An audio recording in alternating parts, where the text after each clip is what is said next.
Evet, selamünaleyküm arkadaşlar. Kanalımıza, servisimize hoş geldiniz. Öncelikle saatin tam 22'ye doğru geldiğini belirtmek istiyorum. Aracımızı yeni içeri aldık. Aracımızda ne gibi sorunlar var? Neler var? Bunlara değinmeden önce aracımız hakkında bilgi vermek istiyorum. Aracımız 1.3 dizel Opel Astra J. Öğretmen abimiz getirdi. Ara tatil girdiği için şu an aracını bıraktı. Biz de aracına başlamış bulunuyoruz. 1.3 dizel araç, Euro 5 motora sahip bu arada. Euro 4'lerden farklı Euro 5 bir motor olduğuna değinelim. Volkan Bey'in yazmış olduğu biraz yazılar var. Zincir değişecek, klima boruları arabanın kalkış esnasında titremeyi yapıyor demiş. Filtreler değişecek, balata disk, fren kontrol yapılacak, yağ pompası, su devir daim pompası kontrol, alt takım kontrol, baskı balata kontrol.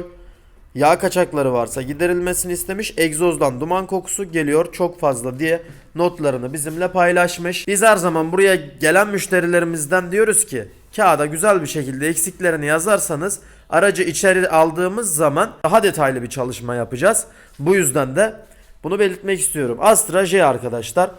Şimdi ne yapacağız baba, onu bir de değinelim ilk başta. Ustacığım zinciri onu bunu geç, özellikle kalkışlarda marş esnasında klima borusunun sesleri var. Ben onları cırtladım falan filan ama ses bitmedi dedi. Bak sürte sürte burayı deliyor bu, görüyor musun bak. Yaklaş gör orayı. Evet, görünüyor şu anda. Bunun olması gereken ise bu. Kaymış gitmiş. Tabii bunun orada olduğunu bilmek önemli Tabii aslında. ki. Yani Bunu fabrika buraya niye koymuş? evet, şimdi ilk işlemimiz nedir? Buna değinelim. Periyodik bakımımız zaten var baba. Zorunlu. Periyodik bakımımız var. Aracımızın motor kulağını alıp V kayışını, gergisini, rulmanlarını boşa çıkartıp bağlantı ayağını alıp yağ dolum kapağını alıp motor ön kapağının etraflarını alıp krank kasnağımızı almadan aracımızı senteye alıyoruz aparatlarla. Önemli, ona değin baba. Evet, aparatlarla aracımızı senteye alıyoruz. Ondan sonra krank kasnağını sökebiliriz. Krank kasnağını söktükten sonra kapağı alamıyoruz tabii ki. Kapağın işte yağ pompası ve yağ süzgeci olduğu için kartele gidiyor. Yağ kartelini çıkarmak zorundayız. Yağ pompası hakkında ne demek istersin? Müşterimiz değinmiş çünkü. Yağ pompası hakkında çıkardıktan sonra bir bakalım. Boşluk varsa, yıpranma varsa yağ pompasını değişeceğiz. Evet, iki dizellerde biliyorsun. Zorunlu değişiyoruz. Kesinlikle periyodik olarak değişiyoruz. Valla burada bir turbomuzda yağ kaçakları var, terletmeleri var. Bir ona bakacağız, temizleyeceğiz buraları. Tamam. Devir daim kullanmışlar. Komple plastik kullanılmış. Komple plastiği biz sağlıklı bulmuyoruz. Dışı metal, içi metal istiyoruz. İçi derken paleti metal. Söktüğümüzde görelim içi dışı neymiş. Plastik, metal, ona göre işlem yapacağız. Şimdi Euro 4 ile Euro 5 arasındaki kısa farklara değinelim. Değinelim. Daha sonra da söküm işlemlerine başlayalım. Euro 4 ile Euro 5'in arasındaki ilk değineceğimiz yağ soğutucusu. Yağ rekörümüz alttan gelir, turboya üstten girer. Turbomuz ön kısımda yukarıda olur. Euro 4'lerde ise katalizörle birlikte aşağıda olur. Kelebek boğazımız tamamen yeni nesil.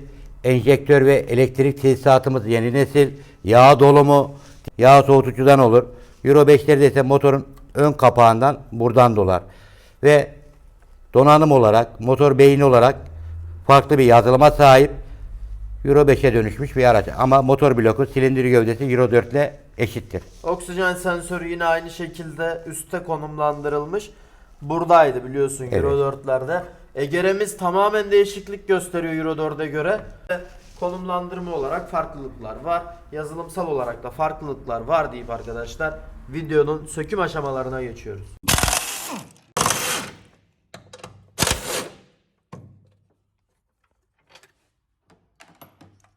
Sağ taraf motor kulağını söküyoruz. Alabiliriz. Buradan da kulağımızı alabiliriz. Herhangi bir yırtık var mı kontrol edeyim. Müşterimize bilgisini vereceğiz çünkü. Çatlamalar var ama çok da önemli bir çatlama gibi gözükmüyor. Orijinal bu arada. GM kullanılmış. O fabrikasının taktığı olan zaten modelli bir araba. Tabii ki motor sağ kulağını aldıktan sonra bağlantı ayağımızı da almamız gerekiyor. Ön kapak zincir sistemini tamamen boşaltmamız için bu şart. Daha ilk defa sökülüyor. Belli yani cıvataların zorlamasından. Evet, videomuza zincir değişiminden devam ediyoruz tabii ki. Aparatımızı takmamız için baba Ya enjektör kütüğünü sökmemiz gerekiyor diyordun. Ya da turboyu. Topayı alıp tornavidanın ucuna bakalım. Bu topayı alıp buraya aparat takacağız. Aparatımız şu alana sığmadığı için emme manifoldunun eksantriğindeki tapayı söküp oradan aparat takacağım. Yani o yüzden kütük tarafından gidiyorsun sen. Evet, kütüğü komple alacağım. Biliyorsunuz ki arkadaşlar Euro 5'in farklılıklarından birini de gördük şu anda aslında. Tamam, tapa yeri aynı yerden giriyor ama onda herhangi bir şey sökmüyorduk baba. Evet. Direkt egzantriği kitleme aparatımızı takıyorduk. Isıtma bujilerinin kapılarını aldığımız işimizi görüyordu. Ama şu an öyle bir durum yok maalesef. Yok.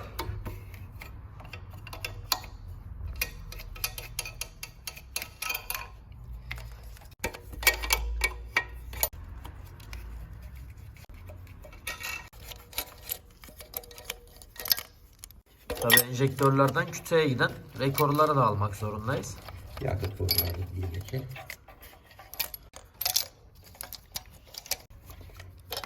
Onu da gevşetiyoruz. Şöyle görülebilir. Evet. Olur mu? Kütüğü tutan demir ayaklarımız mevcut. Bu demir ayağı da 3 adet torksuz cıvata tutuyor.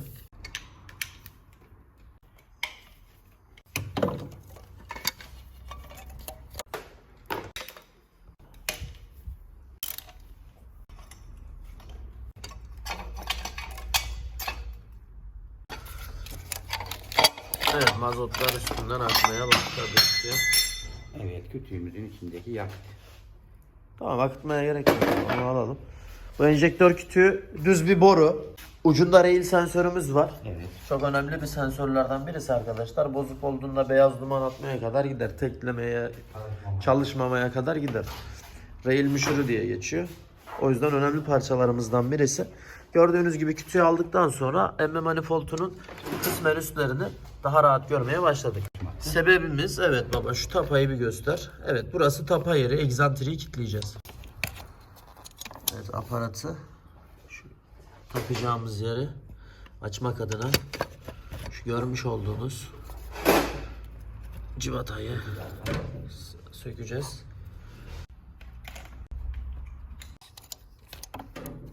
İlk defa söküldüğü belli baba. Evet. Ucunda büyük ihtimalle fabrikanın vurduğu boya çıkabilir. Kırmızı boya çıkacak. Bakalım çıkacak mı? Çıktı usta. Ya biz bunu yazdık zaten oğlum, kırmızı dediysek kırmızı. Okey. Tapa bu. Evet, aparatlarımızdan birincisi bu. Egzantrik kitleme aparatımız arkadaşlar. Yeri buraydı biliyorsunuz. Buraya girecek. Evet, şöyle. Devam edelim. Burada bir yarık gelecek. Yara aparatımız geçecek. Geliyor. Geliyor. Geldi. Gördün mü bak. Evet. Sen kameran görsün diye geçiyorum Tamam. ben oğlum. Tamam, gördü baba. Net bir şekilde görünüyor. Şu. Şu an geldi egzantriğimiz. Bu egzantrik aslında. Evet. Egzantriğin üstünde bir yarık var. Oraya da aparat. Bu aparat geliyor. Kare giriyor bak. Görüyor musun buralarını? Evet.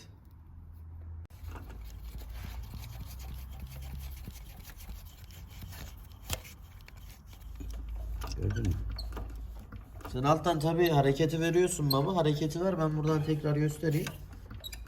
Oynadığını görüyoruz. Evet, bu şekilde aparat. Üst kitleme aparatımız tamam. Bu da yerine geçmiştir. Herhangi bir değineceğimiz farklı bir nokta var mı burada? Yok. Krana geçeceğiz artık. Krank. Kitleniyor mu krank? Şanzımandan kitleniyor herhalde baba. Evet. Onun da aparatını göstereceğim. Aracımızı kaldırıyoruz. Euro 5 1.3 dizel Astra arkadaşlar. Zincir değişimi. Tabi DPF de eklenen özelliklerden biri. Aslında aklımıza geldikçe söyleyelim baba. Euro 4'lerde DPF olayı yoktu ama bunlarda DPF olayımız da var. DPF katil. Bazı araçlarda öneriyoruz iptalini, bazılarını önermiyoruz ama bunu da belirtelim. Şimdi havaya kaldırıyoruz. Altına bir bakalım. Yağ kaçakları var mı diye müşterimiz değinmiş. Yağ kaçakları varsa sizlerle beraber görelim. Tabi direkt olarak göremiyoruz. Aracımızın altında koruması mevcut. Usta kafamıza düşmez. Bu civata da güzel. İki de sancısı bundan ne demek? Gel bakayım bak. Burada civata da kırık. Ben nasıl sökeceğim bunu? Bak. Başı kırılmış civatanın. Büyük civatanın yanında iki tane daha sancısı sıkmış. Büyük işçilik. Yağ kaçakları var. Oo, bayağı var usta. Yağ kaçaklarımız maalesef bayağı var.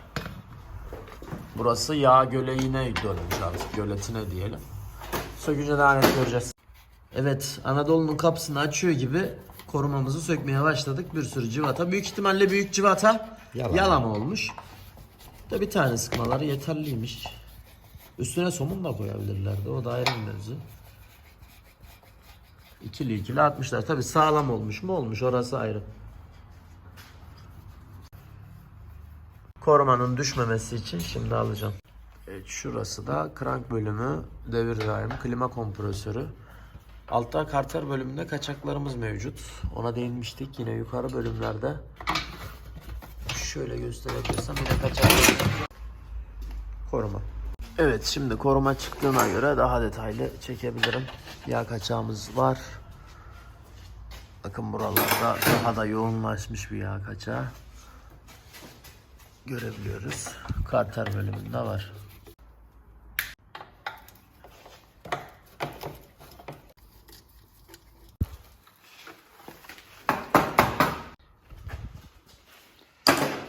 Motorumuzun alt karteli tamamen yağ kaçırmaya başlamış.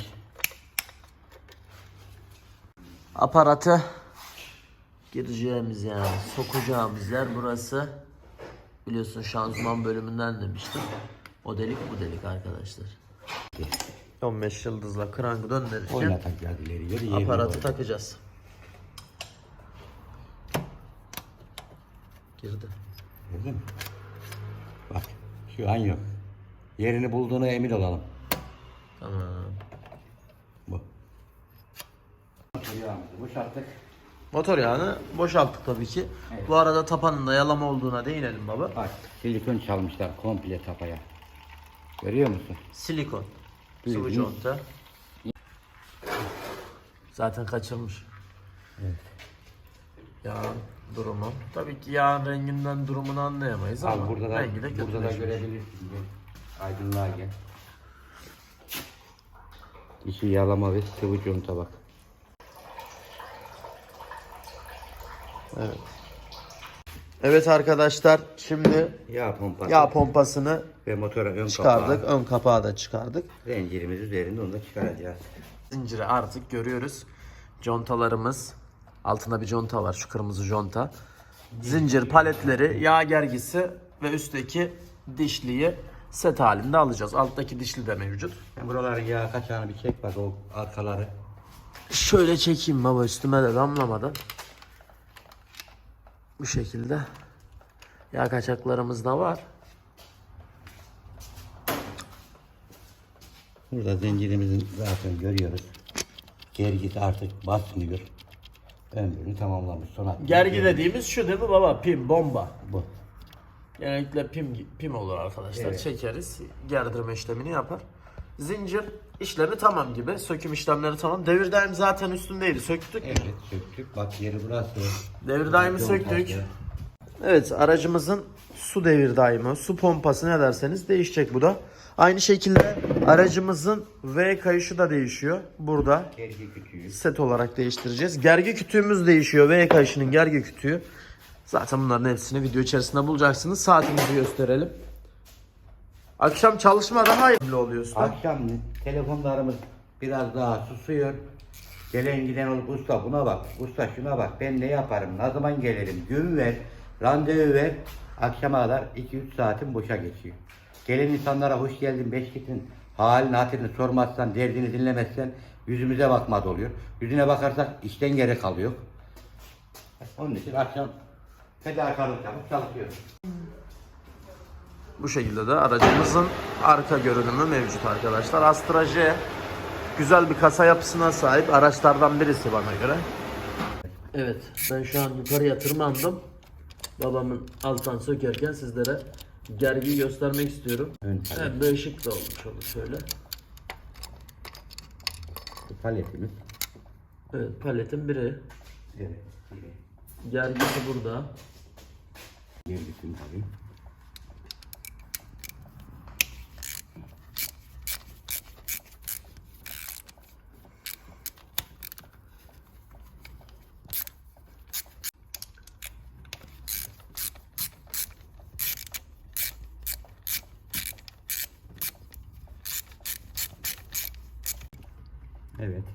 paletimiz, gergimiz. Gördüm baba, gergiydi, aldım. Geliyorum, bekle. Önümdeki paleti sökeceğim.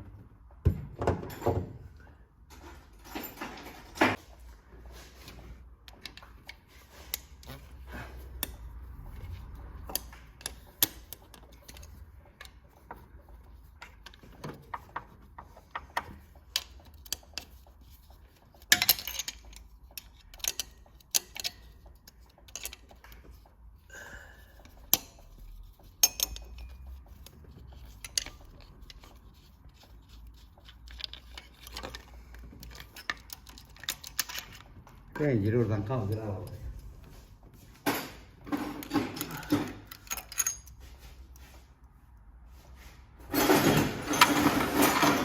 Tabi zincirimiz burada. Bu zamanla çalıştıkça ne oluyor? Bu boyunda uzama oluyor arkadaşlar. Zincirimiz bu. Şöyle koyalım. Aracımızın zinciri. Yani trigger zinciri. Bazı araçlar trigger kayışı biliyorsunuz. Bazıları trigger zinciri. Bu araçlar zincirle çalışıyor. Geliyorum hemen. Aparatlar. Bunu sökerken de aparatımız var arkadaşlar. Tut. Ben de. Ver onu bana.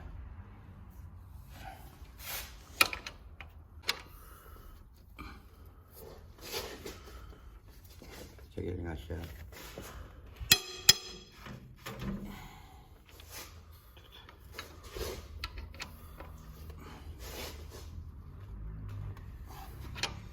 Evet.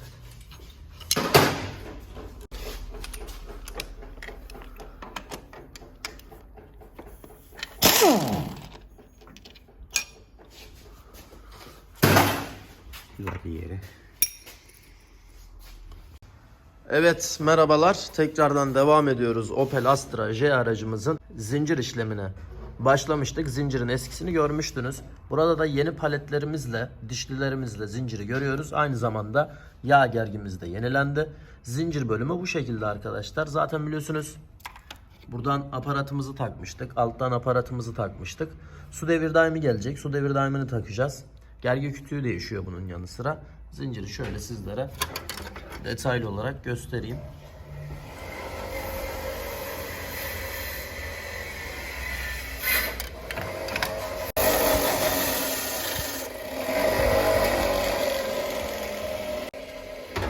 Trigger ön kapağının temizlik işlemleri tamam.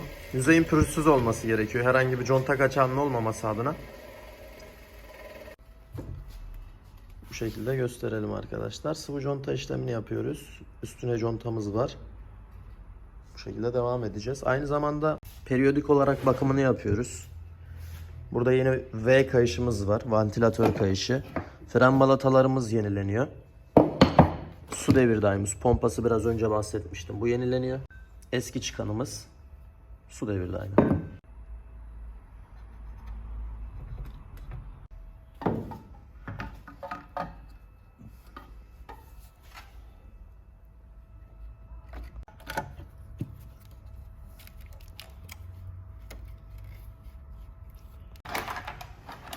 Yani. Evet.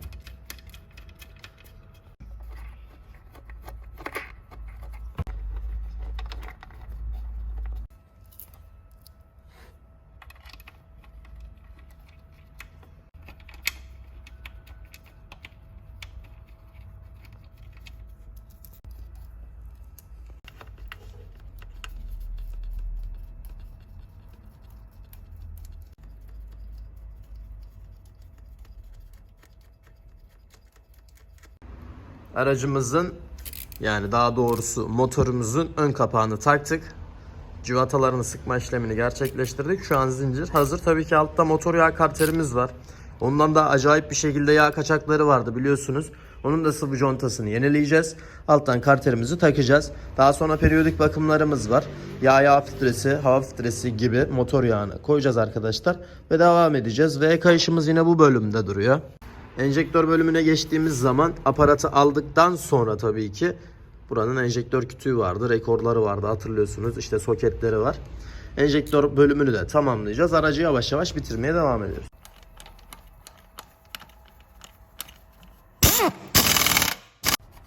Daha önce uğraşmışlar, bak buraya tornavida çakmışlar arasına.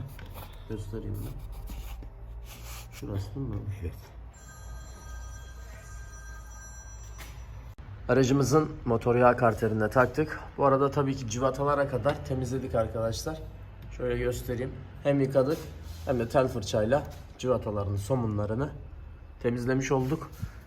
Motor yağ karterimizin inşallah yağ kaçağını da bitireceğiz.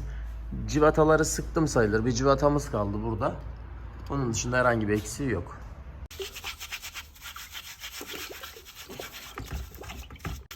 Bu şanzıman muhafazası motorun kartıyla gelir, şanzımanı etraf vidalarını çıkartın. Yağ kaçakları vardı. Evet. Bu da berbat olmuş. Şimdi her yer temizlenip mis gibi takılınca bunu da böyle takmak Olmaz. olmaz. Bir de biliyorsun biz her şeyi yıkayıp temizliyoruz. Bu şekil işimize sinmiyor bizim. Onun için tertemiz yapmamı, severek yapmamı. Benzin bu arada bu. Evet, benzin. Değinelim benzin arkadaşlar.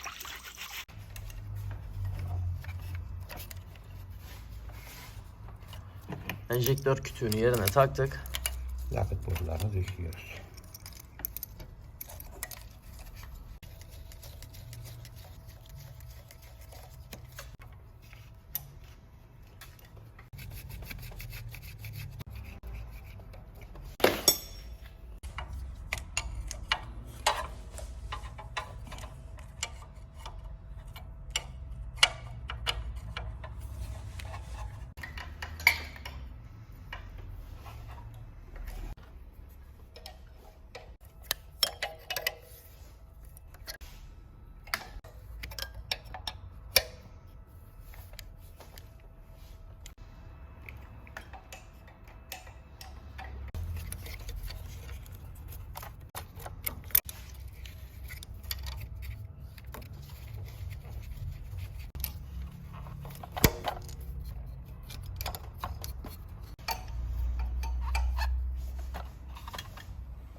Soketimizi geçiriyoruz. Kilidini kilitliyoruz.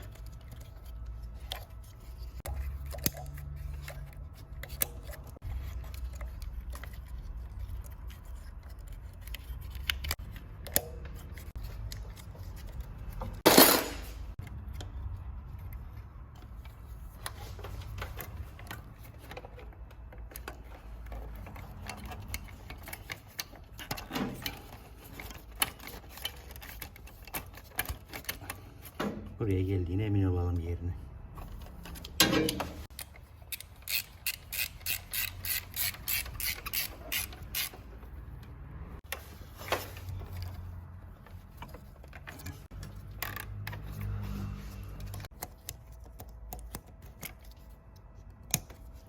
Evet, bu bölüme geçelim baba. Evet. Devir daimi göstereyim, yeni devir daimi. Gergi kütüğümüz. Zaten göstermiştik. Gergi kütüğü aynı şekilde. Su devir daimimiz. V kayışımızı takacağız burada. Aracımızı kaldırıyoruz. Krank kasnağını takacağız. V kayışımızı takacağız. Yavaş yavaş bitirmeye doğru gidiyoruz. Fren balatalarımız var. Fren balatalarımız da burada bizleri bekliyor. Bir tanesini sökmüştük numune için arkadaşlar. V kayışımızı artık alalım. Krank kasnağımız. 4 tane civatası mevcut.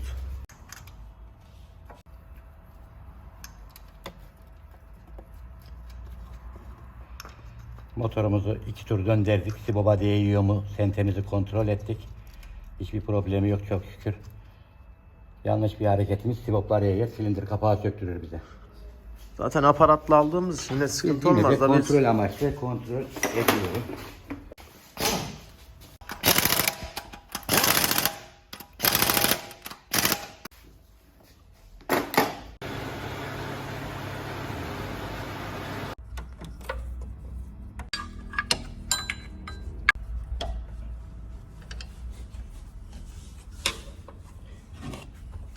V kayışımızı da taktık. Antifriz işlemi. Tamam. 3 litre antifrizini de doldurduk aracımızın. Devir daim söküldüğü için biliyorsunuz soğutma sıvısı boşalıyor. Evet, sizlerle beraber ilk marşı yine yapacağız arkadaşlar. Tüm işlemleri tamamladık. Babam aracın içerisine bindi. Tabii ki debriyaja basmamız gerekiyor bu araçlarda. Evet, kutup başını takmadık. Bir dakika.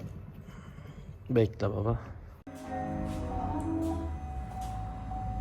Akü tamam.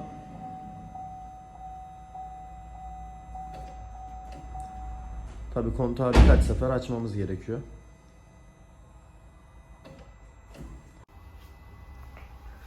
Evet.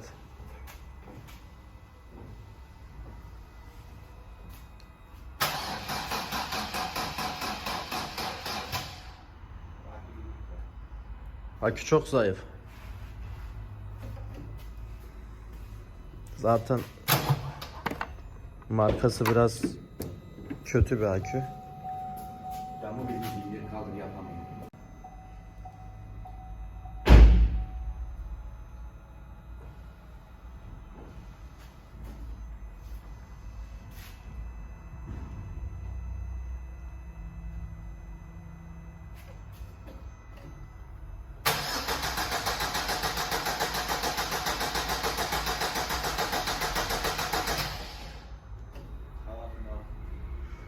Mazot arkadaşlar, enjektör kütüğü biliyorsunuz söküldü. Aynı şekilde bakımını da yaptık.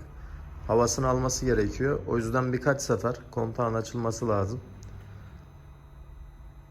Daha sonra kendiliğinden çalışacaktır araç.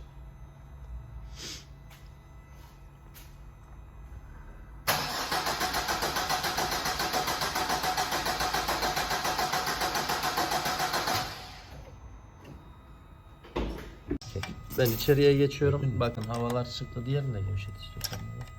Olmaz ki marşa bakmaz. Tamam, ben marşa geçiyorum. Bak.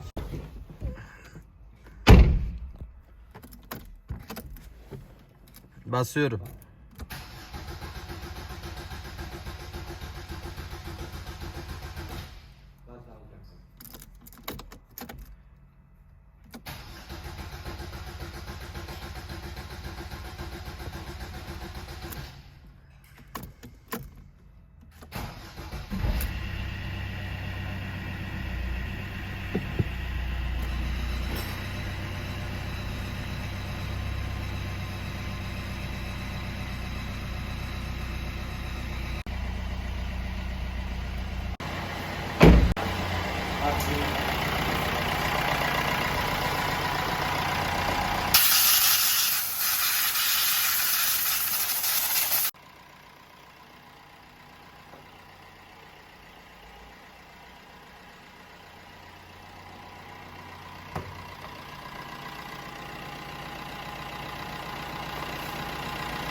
Evet, aracı çalıştırdık. Evet. Son değerlendirmeleri alalım baba. Aracı dün akşam içeri aldık.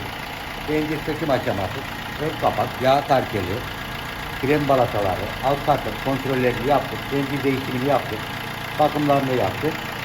Aracın aparatlarını aldık. Marşına bastık. Şu an arabamız gayet güzel. Zincir sesine dair hiç sesimiz kalmadı. Bir 140-150 bin kilometre daha bu araçta zincir grubunun adını unutarak kilometre yapabilir. Eksiklikler var mı hala devam eden? Evet, aküsü çok zayıf. Debriyaj baskı balatamız var. Eceli manifold kelebek boğaz bakımları var. Zaman olarak ve biz müsait olmadığımız için müşterimiz bizden telefon bekliyor, tekrar bırakacak aracı. Akü zaten kötü bir akü. Buradan bir İsmini şey yapmayalım da, vermeyelim de. Akü kötü. O zaman aracı bitirdik baba. Çalışması da böyle. Videoyu da bitirebiliriz. Kanala abone olmayı unutmayalım arkadaşlar. Desteklemek adına yorumlara fikirlerinizi bekliyoruz. Aynen.